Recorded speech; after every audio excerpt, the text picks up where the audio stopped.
বলছো না, গলা উঁচু করে ক্যামেরাতে চোখে চোখ রেখে, পাবলিকের সামনে চোখে চোখ রেখে যে বলছো না গলা উঁচু করে 10 বছরের কচি ভাইয়ের সাথে প্রেম করেছি। তুমি কি করেছো? তুমি কি করেছো?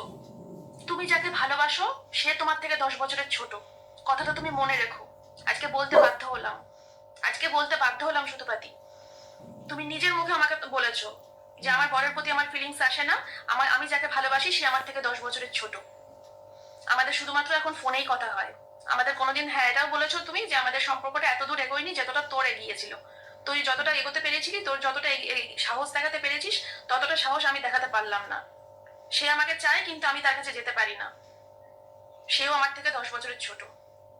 লজ্জা করে না? না সুতোপাদি, লজ্জা করে না? আজকে আর 5টা কন্ট্রোভার্সি ক্রিয়েটার যদি এই কথাগুলো বলতো না, আমার গায়ে লাগতো না। তুমি বলছো বলে লাগছে। কেন জানো? ওই যে বললাম তোমার সাথে একটা ভালো সম্পর্ক ছিল, ভালোবাসা, বিশ্বাস, এগুলোর মানে বোঝো? বোঝো তুমি?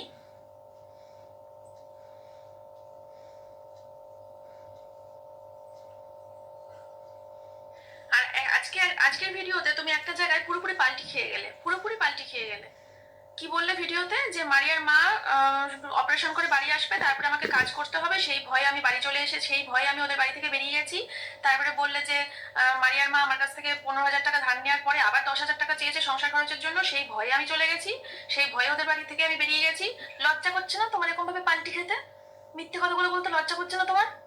সেই সময় তুমি আমাকে বোঝাওনি, তুমি আমাকে বলনি যে মন্দিরে এভাবে অপমান সহ্য করে থাকিস না ওদের লোকের বাড়িতে পড়ে? বলনি, বোঝাওনি তুমি আমাকে যে মন্দিরে দিনের পর দিন বোঝা যাচ্ছে যে মারিয়ার মা তোর সাথে কথা বলছে না, ক্যামেরাতে স্পষ্ট হয়ে যাচ্ছে, পাবলিক বুঝতে পারছে, আমরা সবাই বুঝতে পারছি মারিয়ার মা তোকে ইগনোর করছে, মারিয়ার মা এখন বাচ্চাটার সাথেও ভালো করে কথা বলছে না। পরপর বেশ কটা ব্লগে লক্ষ্য করছি তোর সাথে ওরা কেউ ভালো করে কথা বলছে না। এভাবে নিজেকে অপমানিত হতে দিস না।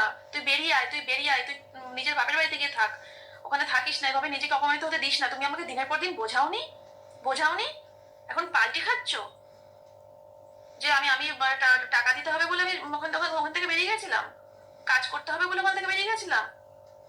পুরো সোশ্যাল মিডিয়া জানে আমি কেন বেরিয়ে গেছিলাম। সেটা সবার কাছে স্পষ্ট যে ওরা দিনের পর দিন খারাপ ব্যবহার করছিল, ভালো করে কথা বলতো ওরা না, শুধুমাত্র মারিয়ার মা ভালো করে কথা বলতো না। দিনের পর দিন আমার সাথে পুরো কথা বলাই বন্ধ করে দিয়েছিল, যার জন্য আমার নিজেকে অপমানিত বোধ হচ্ছিল। সেটা তুমিও জানো ভালো করে। নাটক করতে বসেছো তুমি ক্যামেরা খুলে পাবলিকের সামনে।